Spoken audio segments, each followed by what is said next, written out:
সবাইকে স্বাগতম এএমআইটির পক্ষ থেকে। আমরা অনলাইনে প্রথম ব্যাচ পরিচালনা করছি। প্রথম ব্যাচের আজকে প্রথম ক্লাস মাইক্রোসফট ওয়ার্ড থেকে শুরু হবে। এটা হচ্ছে মাইক্রোসফট ওয়ার্ডের সফটওয়্যার পরিচিতিটা আমরা একটু জেনে নেই। প্রথমে হচ্ছে এই এরিয়াটার নাম হচ্ছে মেনু বার, তার নিচের অপশনটুকু হচ্ছে রিবন বার। এই মেনু বারের আন্ডারে হচ্ছে রিবন বার কাজ করে। আমরা যখন যে মেনুতে যাই তখন সেই রিবন বারের সেই অপশনগুলো বা ফাংশনগুলো শো করে। তো আমরা হোম মেনু থেকে আজকে প্রথমে কাজ শিখব। আর এই এরিয়াটাতে হচ্ছে ওয়ার্ক এরিয়া বা টাইপিং এরিয়া, আমরা এখানে টাইপ করতে পারবো। আর এখান থেকে এই এরিয়াটুকু হচ্ছে জুম ইন এবং জুম আউট। আমরা মাউসে দিয়ে এখানে প্লাস সাইনে ক্লিক করলে পেজটা জুম ইন এবং মাইনাসে ক্লিক করলে জুম আউট, অথবা এই স্ক্রলের বারটা চাপ দিলে ডানে বামে, তাহলে জুম ইন এবং জুম আউট হবে। আরেকটা সহজ পদ্ধতি হচ্ছে কিবোর্ড থেকে কন্ট্রোল চেপে ধরে মাউসের গোল চাকাটা সামনে এবং পিছন দিকে ঘোরালে আমাদের পেজটা জুম ইন এবং জুম আউট হবে। তো এবার আমরা হচ্ছে ইন্টারনেট থেকে কিছু টেক্সট কপি করে নিয়ে আসছি। যেমন এখানে লরেম ইপসাম, গুগলে গিয়ে সার্চ দেবেন হচ্ছে LOREM লরেম ইপসাম লিখে সার্চ দিবেন। প্রথম যে ওয়েবসাইটটা আসবে লিপসাম জেনারেটর, এখান থেকে ওপেন করবেন। করার পর আমরা এই জায়গা থেকে টেক্সটগুলোকে কপি করে নিচ্ছি যতটুকু দরকার। কন্ট্রোল সিতে হচ্ছে কপি, আমরা কপিতে ক্লিক করলাম। এবার ওয়ার্ডে আসলাম, কন্ট্রোল ভিতে হচ্ছে পেস্ট। তো আমরা যখন এখানে ইন্টারনেট থেকে কোনো টেক্সট কপি করে নিয়ে আসি, তাহলে সেই টেক্সটের সাথে বিভিন্ন ধরনের শেপ, বিভিন্ন ধরনের লিঙ্ক চলে আসে। আমরা এই লিঙ্কগুলোকে ব্রেক করে ফেলবো, ভেঙে ফেলবো। আর যদি না ভাঙি তাহলে আমরা আমাদের মতো করে কাজ করতে পারবো না। অল সিলেক্টের শর্টকাট হচ্ছে কন্ট্রোল A, আমরা অল সিলেক্ট দিয়ে দিলাম। এই অপশনটার নাম হচ্ছে ক্লিয়ার অল ফরম্যাটিং। এখানে ক্লিক করলে সমস্ত প্রকার ফরম্যাট ক্লিয়ার হয়ে যাবে এবং টেক্সটগুলো একদম রিফাইন হয়ে ফ্রেশ হয়ে যাবে। তো এবার আমরা যে কাজটা শিখব সেটা হচ্ছে ফন্ট স্টাইল চেঞ্জ করব। হোম মেনুর আন্ডারে এই এরিয়াটুকুর নাম হচ্ছে ফন্ট এরিয়া, লেখা আছে ছোট্ট করে দেখেন ফন্ট। তো এখান থেকে ফন্ট স্টাইল চেঞ্জ করব।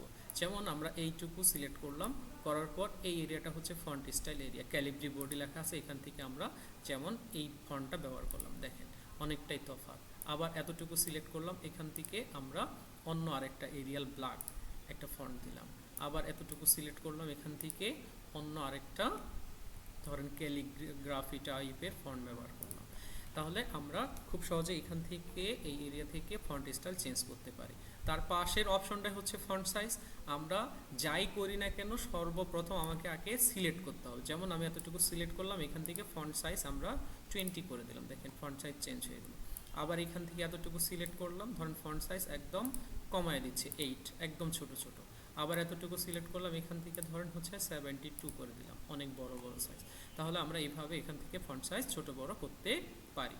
এখন দেখেন এখানে বেজোড় সংখ্যাগুলো নাই, 11 আছে, 12 আছে, 13 নাই, 15 নাই, 17 নাই, 19 নাই। যদি কোনো সংখ্যা না থাকে তাহলে আমরা এই সংখ্যাতে এখানে সিলেক্ট করে ব্যাকস্পেসে কেটে দিয়ে আমরা সংখ্যাটা বসাতে পারি। ধরেন হচ্ছে এখানে 21 ফন্ট সাইজটা নাই, আপনার প্রয়োজন, তাহলে 21 লিখে কিবোর্ড থেকে এন্টার প্রেস করলেই আপনার 21 সাইজের ফন্ট হয়ে যাবে। আবার 100 প্রয়োজন হলে এখানে 100 লিখে দিয়ে এন্টার প্রেস করলে আপনার 100 সাইজের ফন্ট হয়ে যাবে।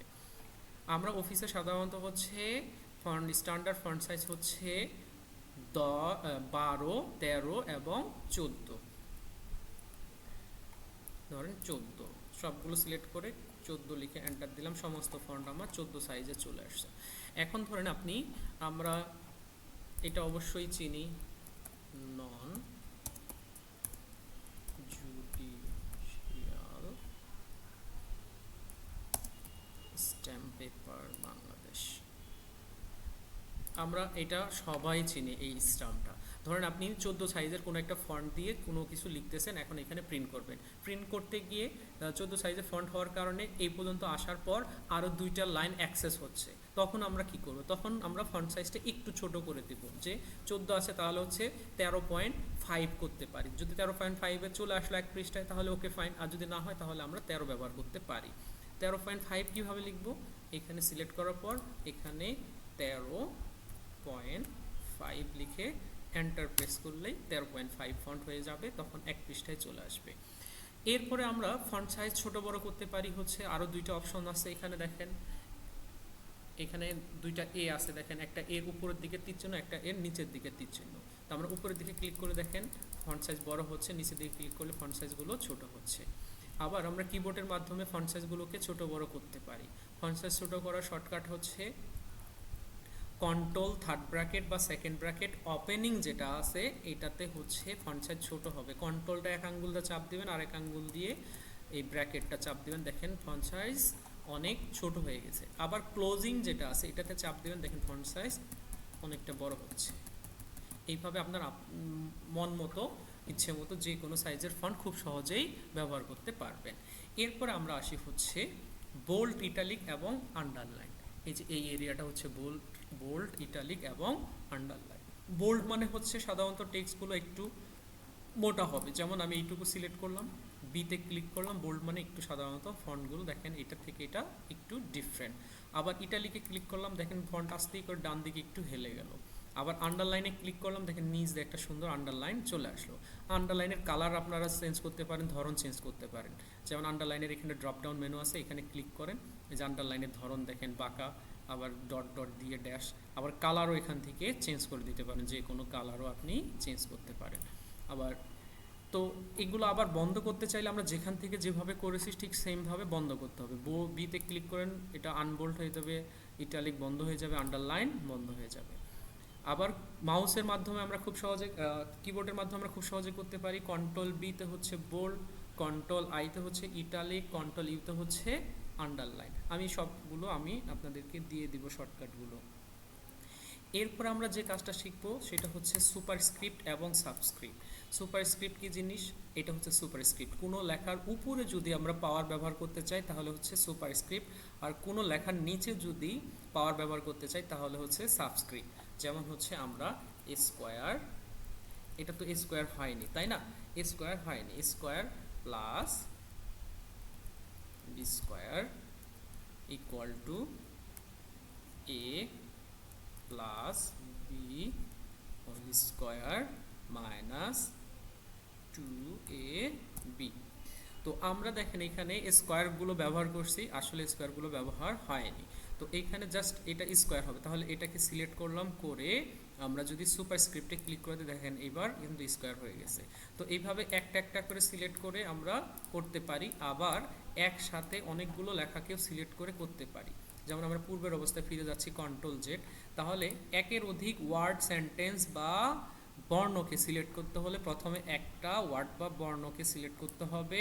এবার কিবোর্ড থেকে কন্ট্রোল চাপ দিয়ে ধরে দ্বিতীয়টা, তৃতীয়টা, এভাবে যতগুলো খুশি আপনি সিলেক্ট করতে পারবেন। এবার একসাথে সিলেক্ট করা হয়ে গেল, সুপারস্ক্রিপ্টে ক্লিক করেন, দেখেন সুন্দর সবগুলো সুপারস্ক্রিপ্টে হয়ে গেল। এবার সাবস্ক্রিপ্টটা দেখি, H2O। তো 2 থাকবে কোথায়? নিচের দিকে। তাহলে এটাকে ক্লিক করে আমরা সাবস্ক্রিপ্টে ক্লিক করে দিচ্ছি, তাহলে হচ্ছে আমার পাওয়ারটা নিচে চলে আসলো। এবার আমরা যেটা শিখবো সেটা হচ্ছে, আমি ধরেন অনেক লেখাগুলো লিখছি এখানে, এখন আমার অফিসের বস আমাকে বলতেছে যে সবগুলো লেখা ক্যাপিটাল লেটার হবে অথবা স্মল লেটার হবে, অথবা প্রত্যেকটা টেক্সটের প্রথম অক্ষর বড় হাতের, বাকিগুলো ছোট হাতের হবে। এইভাবে আমরা এটাকে বলে হচ্ছে চেঞ্জ কেস। কোথা থেকে? যেমন কন্ট্রোল এ প্রেস করলাম, করার পর এই এরিয়াটা হচ্ছে চেঞ্জ কেস এরিয়া। এই যে এখানে দেখেন একটা ক্যাপিটাল লেটারের এ, একটা স্মল লেটারের এ আছে। তো এখান থেকে আমরা সেন্টেন্স কেস মানে হচ্ছে যে ফুল স্টপের পরের অক্ষরটা ক্যাপিটাল লেটার হবে, যেটা আমাদের বইয়ের মধ্যে দেয়া থাকে। এরপর হচ্ছে লোয়ার কেস। লোয়ার কেস মানে হচ্ছে সমস্ত লেখাগুলো আমার স্মল লেটার হয়ে যাবে। আপার কেস, আপার কেস হচ্ছে সব লেখাগুলো হচ্ছে ক্যাপিটাল লেটারে হয়ে যাবে। এরপরে লেখা আছে ক্যাপিটালাইজ ইস ওয়ার্ড, মানে প্রত্যেকটা ওয়ার্ডের প্রথম অক্ষর দেখেন এখানেও বানানটাতে প্রথম অক্ষরগুলো বড় হাতের দেয়া ক্যাপিটাল লেটার, এখানেও সেম ভাবে হয়েছে দেখেন। এরপরে লেখা আছে হচ্ছে টগল কেস, প্রত্যেকটা ওয়ার্ডের প্রথম অক্ষর স্মল লেটার এবং বাকিগুলো ক্যাপিটাল লেটারে হবে দেখেন। এটা সাধারণত খুবই কম ব্যবহৃত হয়। তো এটা হচ্ছে চেঞ্জ কেস। এরপরে আমরা যে কাজটা শিখবো সেটা হচ্ছে ফন্ট কালার চেঞ্জ করা। তো আমি এখানে ধরেন এতটুকু সিলেক্ট করলাম, করার পর এই এরিয়াটা হচ্ছে ফন্ট কালার চেঞ্জ, এখান থেকে আমি এই কালারটা ব্যবহার করলাম। আবার এতটুকু সিলেক্ট করলাম, এখান থেকে ধরেন হচ্ছে এইটা কালার দিলাম, আবার এতটুকু এখান থেকে এই কালারটা ব্যবহার করলাম। এখন আমরা সাধারণত অফিস আদালতের টেক্সটের কালার ব্ল্যাক হয়ে থাকে, সারা বিশ্বে একই। আপনার প্রয়োজনে আপনি কালার চেঞ্জ করে নিতে পারেন। যদি এই কালারগুলো আপনার পছন্দ না হয়, যে আমার এখানে কোনো কালার পছন্দ হলো না, আমরা মোর কালারে যেতে পারি। মোর কালার থেকে এখানে স্ট্যান্ডার্ডে দেখেন বেশ কিছু কালার দেয়, আপনি যেটা নেবেন সেটা পিক করে ওকে করলে সেই কালারটা আসবে। তারপরে যদি আপনার অফিসের বস বা আপনার ফ্রিল্যান্সিং করেন বায়ার যদি কোনো কালার কোড দিয়ে থাকে, সেক্ষেত্রে আমরা কীভাবে ব্যবহার করব? মোর কালারে যাব, এখানে কাস্টম লেখা আছে দেখেন, রেডের কালারের পার্সেন্টেজ চেঞ্জ করে দেবেন। ধরেন রেড কালার দিয়ে দিলাম হচ্ছে 15%, তারপর হচ্ছে গ্রিন কালার দিয়ে দিলাম হচ্ছে 0%, ব্লু কালারটা দিয়ে দিলাম হচ্ছে 200%। তাহলে আমাদের দেখেন, বা গ্রিনে আমরা একটা পার্সেন্টেজ দিয়ে দিই, তাহলে এটার একটা কালার পার্সেন্টেজ কমায় দিচ্ছে, দেখেন গ্রিন টাইপের একটা কালার এখানে ওকে হয়ে গেল, নতুন একটা কালার আমরা পেয়ে গেলাম। এইভাবে কালার কোডটাও আমরা খুব সহজেই ব্যবহার করতে পারি। এরপরে আসি হচ্ছে বুলেট পয়েন্ট প্যারাগ্রাফ এরিয়াতে। এই এরিয়াটা হচ্ছে প্যারাগ্রাফ, হোম মেনুর আন্ডারে প্যারাগ্রাফ এরিয়া। তো এর কাজ কি? আমরা এই টেক্সটগুলোকে একটু চেঞ্জ কেস করে সেন্টেন্স কেস করে নেই এবং সব ফন্টগুলো একরকম করে নিই, তাহলে আমাদের কাজটা বুঝতে ভালো হবে। যেমন এরিয়াল করে নিলাম। এবার আমরা আসি প্যারাগ্রাফ। আমার এই প্যারাগ্রাফটাতে দেখতে পাচ্ছেন আপনারা যে লেখাগুলো সব বাম দিকে সমান হয়ে আছে, ডান দিকে এলোমেলো ছোট বড় হয়ে আছে। তো এটাকে বলা হচ্ছে অ্যালাইন লেফট। তো আমরা এটাকে ঠিক করব কন্ট্রোল এ দিয়ে। যদি অ্যালাইন সেন্টার করতে চাই, এটা হচ্ছে অ্যালাইন লেফট। দেখেন এখানে ছোট ছোট চিকন চিকন লাইনগুলো সব বাম দিকে সমান। আর পরেরটা হচ্ছে অ্যালাইন সেন্টার, সব লাইনগুলো একদম সেন্টারে অবস্থিত, এটা হচ্ছে সেন্টার অ্যালাইন। কন্ট্রোল ইতে হচ্ছে সেন্টার অ্যালাইন। এটা হচ্ছে রাইট অ্যালাইন। দেখেন এখানে চিকন লাইনগুলো সব ডান দিকে সমান, তার মানে আমার টেক্সটগুলো ডান দিকে চলে যাবে। এই হলো রাইট অ্যালাইন। কন্ট্রোল আর। আর এখানে এটা হচ্ছে জাস্টিফাই। উভয় দিকেই দেখেন লাইনগুলো সমান, এই দেখেন উভয় দিকে আমার লাইনগুলো সমান, যেটা সাধারণত আমাদের বই পুস্তকে ব্যবহার করা হয়ে থাকে। তাহলে আমরা align left, align centre, align right এবং অ্যালাইন জাস্টিফাই জানলাম। কন্ট্রোল জেতে হচ্ছে জাস্টিফাই, আমি এগুলো সব লিখে দিব একসময়। এরপর আমরা যে কাজটা শিখবো সেটা হচ্ছে paragraph and line spacing. Line and paragraph spacing, এটার কাজ হচ্ছে একটা লাইন থেকে আরেকটা লাইনের দূরত্ব তৈরি করা। দেখেন এই যে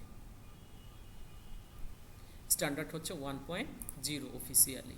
আর যদি আপনার বেশি লাগে তাহলে আমরা এখান থেকে বেশিও করতে পারি, যেটা আপনার প্রয়োজন। এরপরে আমরা যে কাজটা শিখবো সেটা হচ্ছে শেডিং। এই এরিয়াটা হচ্ছে শেডিং এরিয়া। এর কাজ হচ্ছে টেক্সটের পিছনে যে ব্যাকগ্রাউন্ডটা আছে, ব্যাকগ্রাউন্ডের কালারটা চেঞ্জ হবে প্যারাগ্রাফ অনুযায়ী।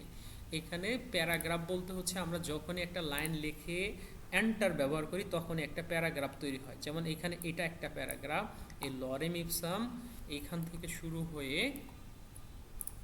ছোট টেক্সট দিই একটু তাহলে ভালো হবে বুঝতে।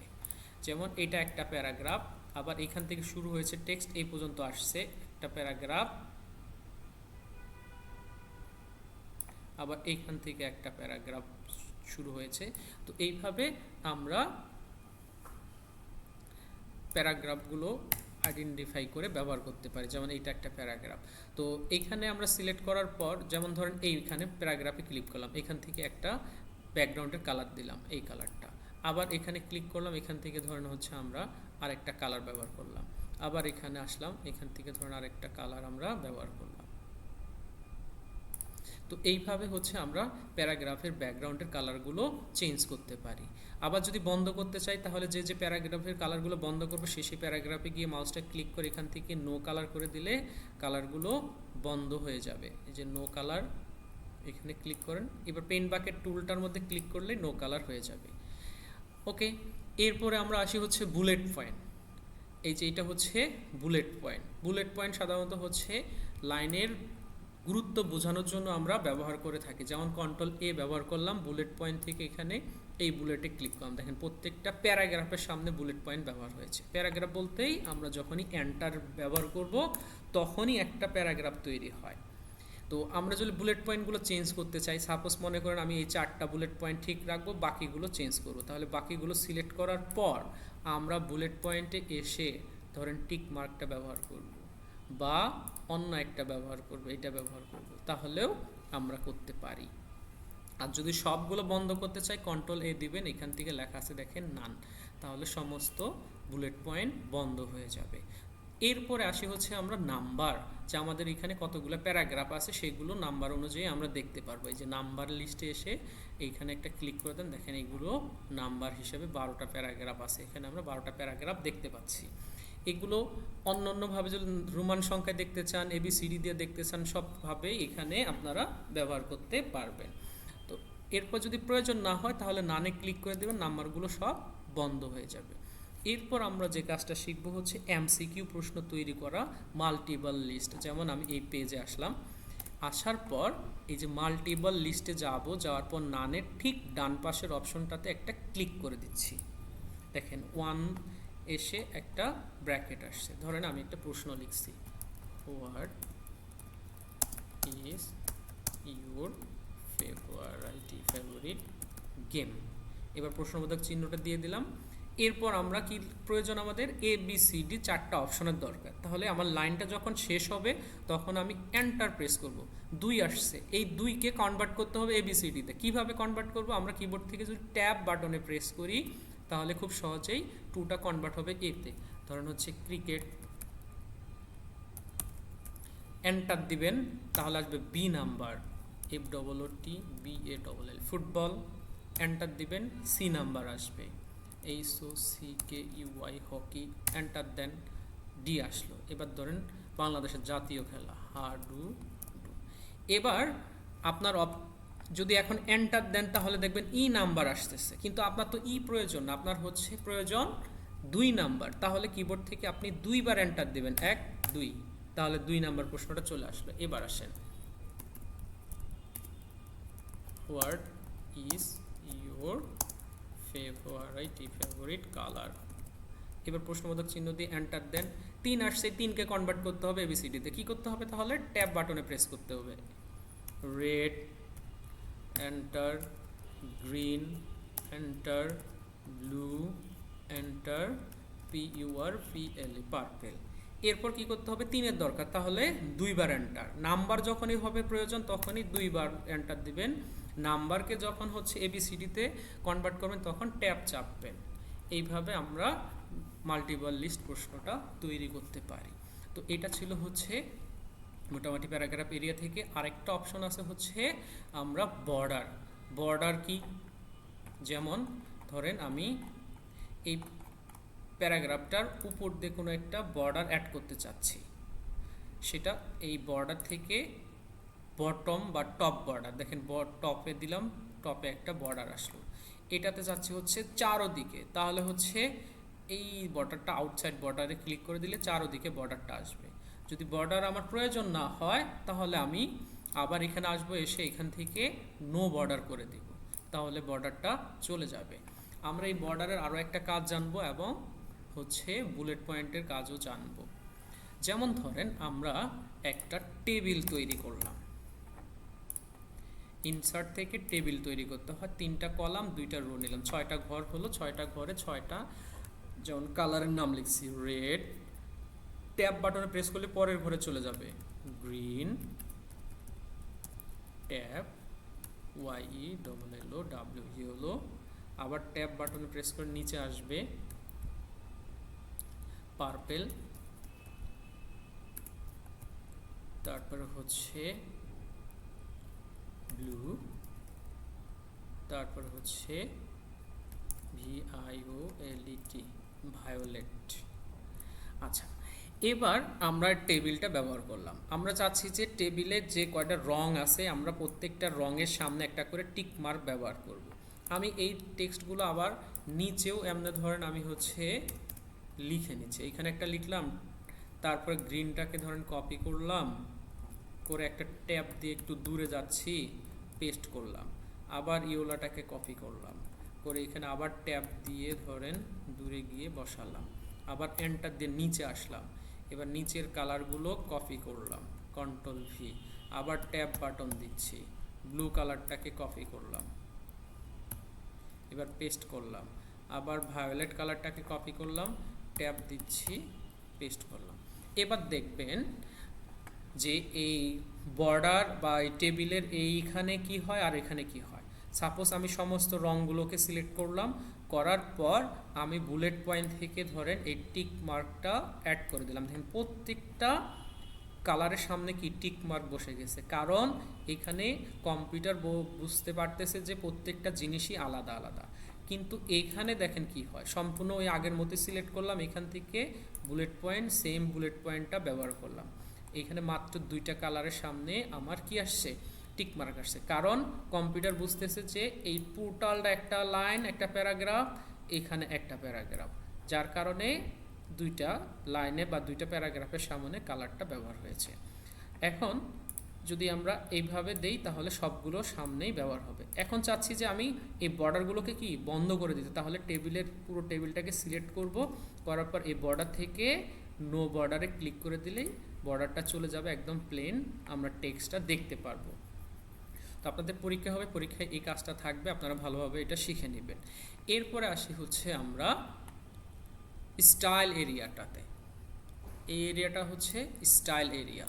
তো স্টাইল এরিয়ার কাজটা কি, সাপোজ মনে করেন আমরা যখন সংবাদ দেখি, সংবাদ উপস্থাপিকা কি করে, সংবাদ শিরোনামটা আগে পড়ে নেয়।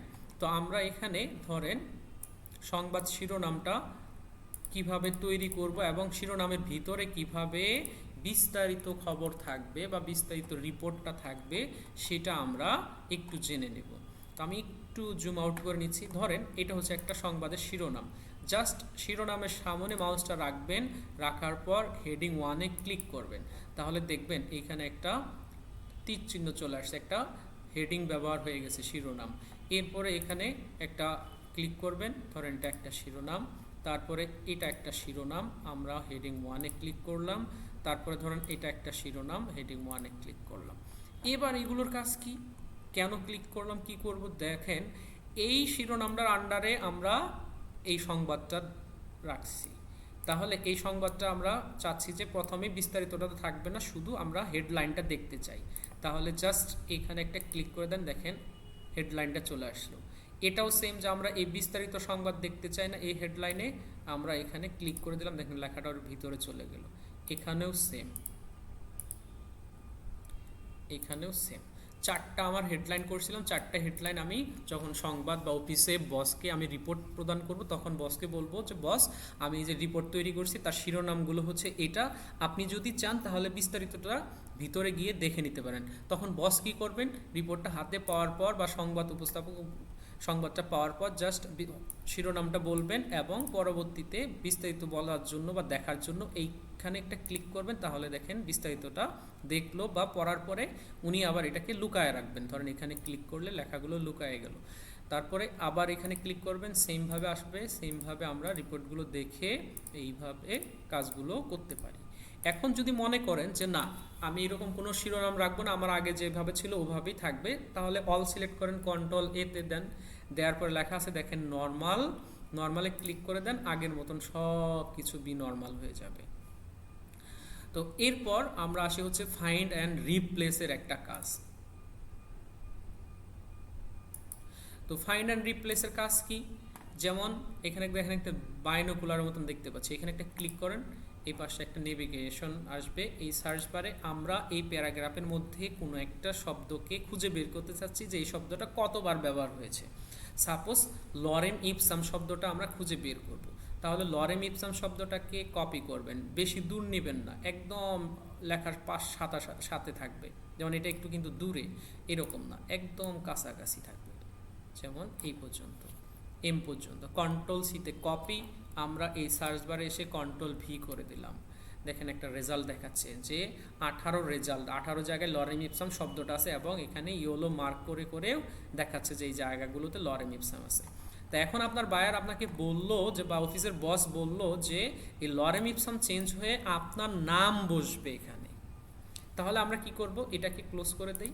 তারপরের অপশনটা হচ্ছে রিপ্লেস, এই রিপ্লেসে একটা ক্লিক করব, ক্লিক করার পর এখানেও একটা দেখেন ফাইন্ড অ্যান্ড রিপ্লেসের একটা বক্স আসছে, ধরেন এটা নাই, তো আমরা খুব সহজে কিভাবে ফাইন্ড মানে কোন শব্দটা পরিবর্তন করব সেই শব্দটা এখানে আনতে হবে। তাহলে কি করব, বাইরে আসব, এখানে এসে আবার এটাকে কপি করব এম পর্যন্ত, Ctrl+C, এরপর ফাইন্ড ওয়ার্ডের ঘরে আমরা Ctrl+V প্রেস করে বসাবো, এবার রিপ্লেস উইথ, বস বলছে কি যে আপনার নাম হবে, তাহলে লরেম ইপসাম পরিবর্তন করে করে আপনার নাম, তাহলে আমি আমার নামটা লিখে দিচ্ছি, ধরেন আমি আমার নামটা লিখে দিলাম। এবার লেখা আছে দেখেন রিপ্লেস অল, এখানে ক্লিক করলে লরেম ইপসাম পরিবর্তন হয়ে সব আপনার নাম হয়ে যাবে, যে রিপ্লেস অলে ক্লিক করলাম।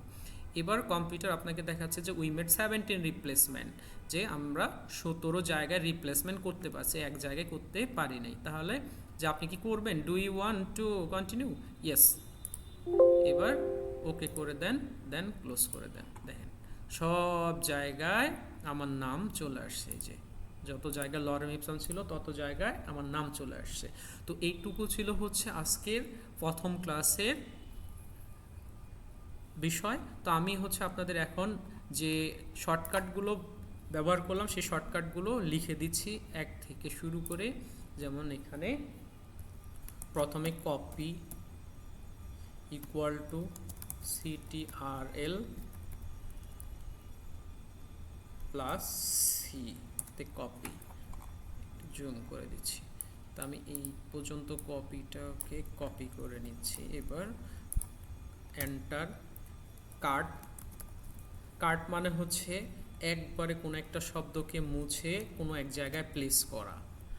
আর পেস্ট, প্লেস করার জন্য হচ্ছে paste, PASTE, paste, control V.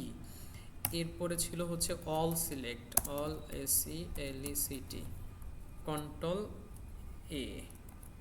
এরপরে ছিল হচ্ছে align, bold, bold, control B, italic, control I, underline, control U. এরপরে ছিল হচ্ছে align left, font size increase,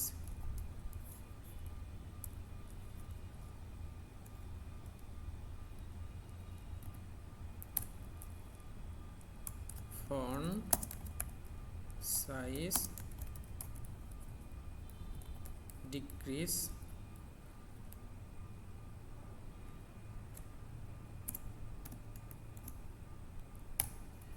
এরপরে ছিল হচ্ছে align left,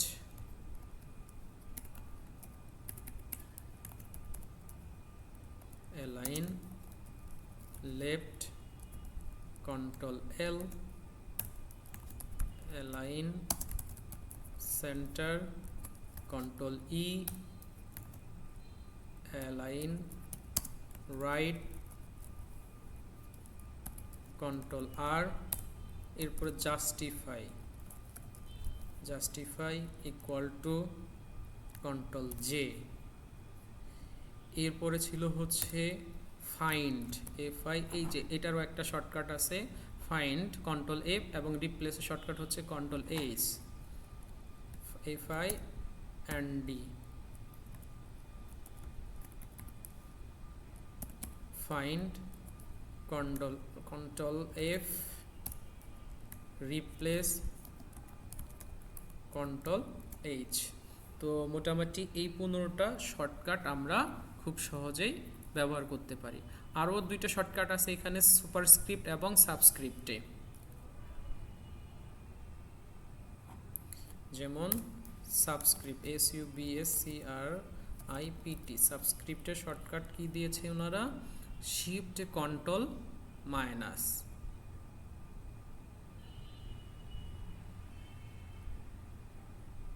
control plus equal to, CTRL equal to, তারপরে SUPER, super SCRIPT, shift control SHIFT, shift plus CTRL plus চিহ্ন। তো এই 17টা ছিল হচ্ছে আজকের ক্লাসের মোটামুটি শর্টকাট। তো আমরা আরও কিছু শর্টকাট জানবো নেক্সট ক্লাসে। নেক্সট ক্লাস হবে হচ্ছে ইনসার্ট মেনু নিয়ে। আমরা ততদিন ভালো থাকি, আল্লাহ হাফেজ।